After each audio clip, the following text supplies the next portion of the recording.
नमस्कार सभी को। दोस्तों, आज की इस वीडियो में हम बात करने जा रहे हैं इजराइल के उस हिस्टोरिक एयर स्ट्राइक की जिसने निशाना बनाया है दोहा को। जी हाँ, कतर की राजधानी दोहा को। अब ये हमला या ये जो मिलिट्री एक्शन है ना, ये ईरान पे या किसी और अरब देश पे अटैक करने से बहुत अलग है। क्यों है ये आज की इस वीडियो में हम जानेंगे। साथ ही समझेंगे कि ये अकेला मिलिट्री एक्शन कैसे वेस्ट एशिया की राजनीति और ग्लोबल ऑर्डर का एक नया टर्निंग पॉइंट हो सकता है। कतर की जो मीडिएशन पावर है, इजराइल यूएस का जो संबंध है, अरब वर्ल्ड का इस पे जो गुस्सा फूटा है और जो भी इसके जियोपॉलिटिकल इंप्लीकेशन है, सब कुछ हम एक-एक करके समझने की कोशिश करेंगे, वो भी बहुत आसान भाषा में। तो आइए वीडियो शुरू करते हैं। तो दोस्तों, सबसे पहली बात, पूरी दुनिया आज ये पूछ रही है कि क्या इजराइल ने जो रेड लाइन थी उसको क्रॉस कर दिया है? क्योंकि इजराइल ने पहली बार सीधे कतर की राजधानी दोहा में एयर स्ट्राइक कंडक्ट किया है और रातों रात ये घटना एक इंटरनेशनल हेडलाइन बन चुकी है। क्योंकि आप ये समझो कि दोहा जो है ना, वो मिडल ईस्ट का स्विट्जरलैंड है। दोहा वो शहर है जिसने फीफा वर्ल्ड कप होस्ट किया, जाने कितने इंटरनेशनल और इंटरकॉन्टिनेंटल समिट को होस्ट किया है, जहां पे लाखों इंडियंस रहते हैं, काम करते हैं। उस शहर की गलियों में अगर फाइटर जेट्स गिरते हैं तो ये सिर्फ एक मिलिट्री घटना नहीं है, ये एक ग्लोबल ऑर्डर को हिलाने वाली घटना है। अब इजराइल का इस पे साफ साफ कहना है कि भैया, हम तो हमास की लीडरशिप को दोहा में टारगेट कर रहे थे। लेकिन सवाल ये है कि क्या इजराइल ने वास्तव में हमास को कमजोर किया या कतर की जो इंटरनेशनल क्रेडिबिलिटी थी उसको कमजोर किया है। और यहाँ पे एक ऑब्वियस सा सवाल ये भी है कि क्या इजराइल इतना बड़ा स्टेप बिना अमेरिका के अप्रूवल के ले सकता है? कई एक्सपर्ट्स और कई रिपोर्ट्स ये कह रही हैं कि इजराइल की ये स्ट्राइक बिना अमेरिका के अप्रूवल के या बिना अमेरिका के ग्रीन लाइट दिए पॉसिबल ही नहीं है। डोनाल्ड ट्रंप, जो अमेरिका की फॉरेन पॉलिसी के सबसे कंट्रोवर्शियल फिगर हैं, उनका बयान और उनके ट्रूथ सोशल पे जो पोस्ट हैं, उसमें हमास को सीधी वार्निंग दी गई थी। और इसी बैकड्रॉप में 9 सितंबर को इजराइल ने दोहा की जमीन को हिला दिया, वहां पे एयर स्ट्राइक किया। तो हम ये क्यों ना माने कि अमेरिका के अप्रूवल के बाद ही इजराइल ने ये अटैक किया है। कतर, जो लगभग 3-4 दशकों से खुद को धीरे धीरे एक ग्लोबल मीडिएटर की तरह स्टैब्लिश कर रहा था, चाहे तालिबान अफगानिस्तान की टाक हो, चाहे रसिया यूक्रेन की डायलॉग की कोशिश हो, दोहा हमेशा से वह न्यूट्रल ग्राउंड माना जाता था जहां दुश्मन भी टेबल पे बैठ के बातचीत करते हैं। आप सोचो, ऐसे शहर पे जब बम गिराया जा रहा है, जब मीडिएटर पर ही बम गिराया जा रहा है, तो मीडिएशन की क्रेडिबिलिटी कुछ रह जाती है क्या? और इस एयर स्ट्राइक से कतर का यही सबसे बड़ा नुकसान हुआ है कि जो उसकी मीडिएटर की क्रेडिबिलिटी थी वो खत्म हुई है। क्योंकि आप सोच के देखो, अब कोई दुश्मन लीडर जो अलग थलग पड़ा हो, वो बातचीत के लिए दोहा में जाएगा? उसे लगेगा कि कब इजराइल या और कोई देश जिसको अमेरिका से अप्रूवल मिला हो, दोहा में उनके ऊपर अटैक कर सकता है। तो ओवरऑल क्रेडिबिलिटी को बहुत बड़ा डैमेज लगा है और यही कारण है कि जो अरब कंट्रीज हैं, वहां पे भी इस बात को लेके बहुत ज्यादा गुस्सा है। सऊदी अरब, ईरान, टर्की, ये सारे देश ओपनली कह रहे हैं कि इजराइल का ये जो एक्शन है ना, ये एक अनएक्सेप्टेबल एस्केलेशन है। यहाँ तक कि फ्रांस के प्रेसिडेंट इमानुएल मैक्रोन भी इस पे बोल चुके हैं। यानी वेस्ट एशिया से लेके यूरोप तक डिप्लोमेटिक ट्रेमर महसूस किया जा रहा है इस एयर स्ट्राइक के बाद।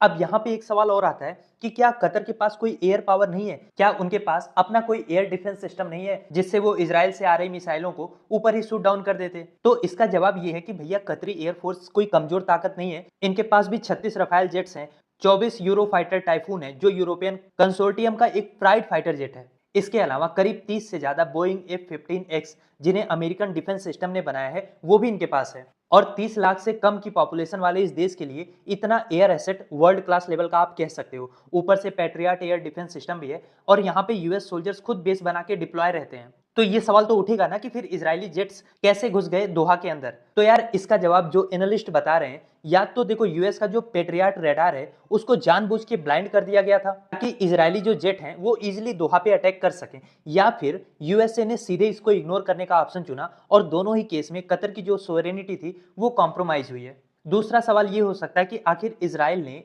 कतर को ही क्यों चुना?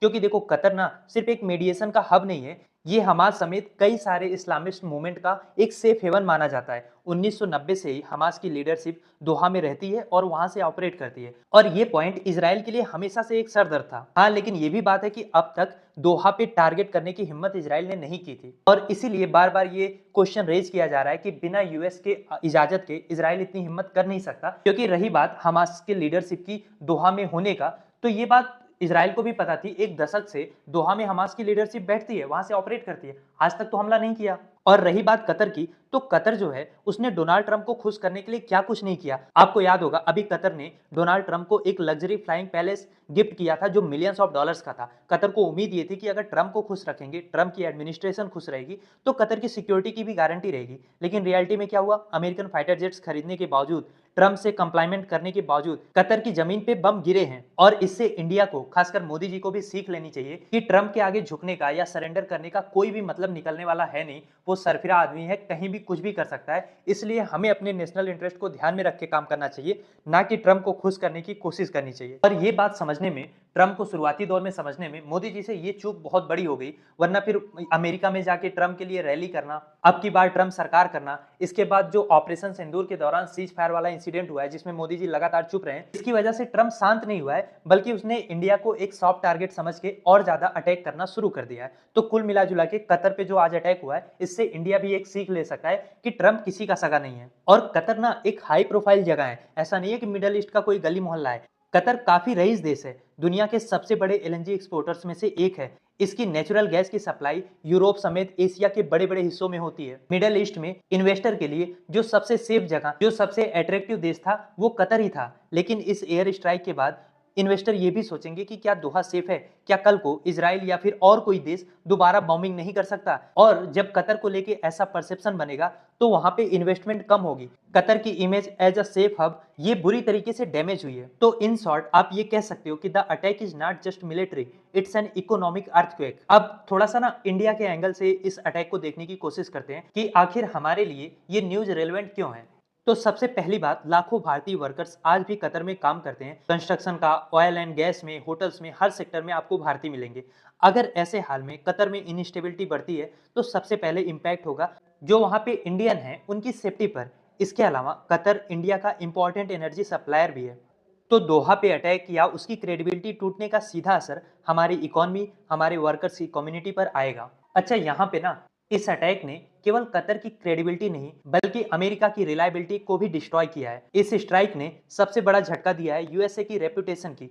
कोई भी छोटा देश हो, खासकर गल्फ नेशन, जब वो अमेरिकन जेट्स खरीदता है, अमेरिकन सोल्जर्स को अपनी जमीन पे रहने देता है, अमेरिकन प्रेसिडेंट को एक लग्जरियस विमान जो कि मिलियंस ऑफ डॉलर्स का है गिफ्ट करता है, तो इतनी छोटी सी एक्सपेक्टेशन तो करता है कि वो उसकी सिक्योरिटी की गारंटी लेगा। लेकिन इजराइल का हमला ये साबित करता है कि यूएस का जो सिक्योरिटी अम्ब्रेला है ना, वो सिलेक्टिव है। जब इजराइल अगेंस्ट हो तो अमेरिका उस पॉइंट पे आंख मूंद लेगा, आपको कोई भी सिक्योरिटी नहीं देगा। अब इससे जो भी अरब कंट्रीज हैं उनका ट्रस्ट अमेरिका पे कमजोर होगा और यहाँ पे चाइना और रसिया इस नई अपॉर्चुनिटीज को लपकेंगे। चाइना हमेशा से कोशिश करता है कि वेस्ट एशिया में खुद को एक अल्टरनेटिव मीडिएटर के रूप में पेश करे। कतर का मीडिएटर टैग अगर टूट रहा है तो बीजिंग जो है वो बाकी अरब पार्टनर्स को ये कन्विंस करने की कोशिश करेगा कि जो रियल न्यूट्रल ब्रोकर है ना वो चाइना है। यानी इजराइल की एयर स्ट्राइक इनडायरेक्टली चाइना और रसिया के लिए अपॉर्चुनिटीज पैदा कर रहा है मीडिएटर और सिक्योरिटी प्रोवाइडर बनने की।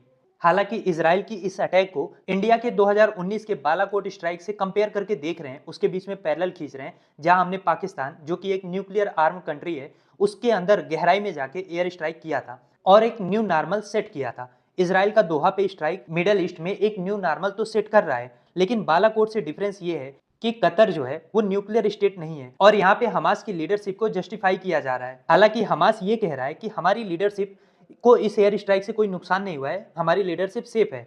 इजराइल कह रहा है कि टारगेट हिट हुए हैं। अब सच्चाई क्या है ये तो डिपेंड करता है कि आप किसकी बात मानते हो। हाँ, लेकिन यहाँ पे एक चीज साफ है, हमास चाहे बचा हो या ना बचा हो, लेकिन कतर की जो सॉफ्ट पावर थी, उसकी जो इमेज थी, वो मर चुकी है। यहाँ पे दो चीजें, दो तस्वीर बहुत क्लियर हो गई है। एक तो ये कि इजराइल ने मैसेज दे दिया है कि बाउंड्रीज अब उसके लिए इररिलेवेंट हो गई हैं। इजराइल का दुश्मन जहां भी रहेगा वो घुस के मारेंगे। दूसरी बात ये निकल के आ रही है कि अमेरिका ने वो ट्रस्ट खो दिया जिसके सहारे छोटे गल्फ स्टेट्स खुद को दशकों तक सुरक्षित समझते आ रहे थे। अब यहाँ पे कई सवाल खड़े हो रहे हैं कि क्या इस स्ट्राइक के बाद मिडल ईस्ट और ज्यादा अनस्टेबल हो जाएगा? क्या अरब जो देश हैं या उनका जो भरोसा है अब आईएमएफ या G7 की बजाय चाइना और रसिया जैसे नए पावर सेंटर की ओर मूव करेगा? और सबसे क्रिटिकल क्वेश्चन ये है कि क्या मीडिएटर जो कंट्रीज हैं जैसे कतर हो गई, क्या अब उनका रोल खत्म हो रहा है?